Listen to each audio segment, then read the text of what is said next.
Сәлеметсіздер ме балалар? Қазақ тілі 2 сынып 33 сабақ. Өзіңді тексер. Бірінші жаттығу: өлеңді оқы және оның не туралы екенін айтып бер. Дамысын деп қазағым, бұрам көптің назарын, компьютерге сан түрлі бағдарлама жазамын. Мен ақылды баламын, таудай үлкен талабым. IT деген саланың мамандығын аламын. Авторы Саят Қамшыгер. Енді астыңғы тапсырмасында бізге қазағым, талабым сөздеріндегі қосымшаны алып тастап жаз. Не байқадың дейді. Мысалы, қосымшасын алып тастаған кезде қазағым сөзінен қазақ деген түбір қалады. Бұл жерде қазақ дегенде қ дыбысы ға айналып кетеді. Ал талабым деген сөзде жалпы түбірі талап, п дыбысы б дыбысына айналады. Қосымша жалғанған кезде ауысады. Екінші жаттығу: көп нүктенің орнына н және ң әріптерінің тестісін қойып көшіріп жаз.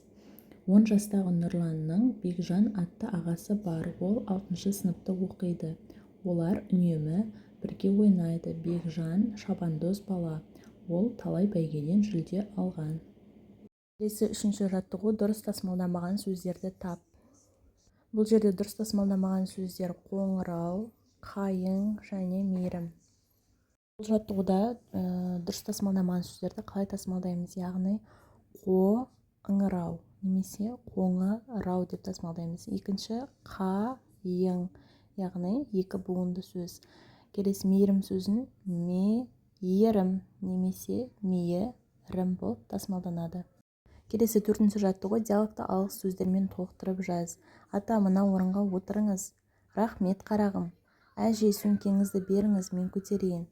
Көп жаса айналайын. Яғни осы көп нүктенің орнына екі сөзді қойып жазамыз. Келесі жаттығу: бесінші жаттығу. Берілген тірек сөздерді пайдаланып алғыс тақырыбында әңгіме құрастыр.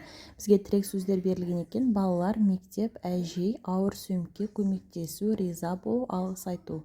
Әңгіменің тақырыбы алғыс. Бір күні мектептен шыққан балалар жолда кетіп бара жатып ауыр сөмкесін көтере алмай тұрған әжеге кездесті.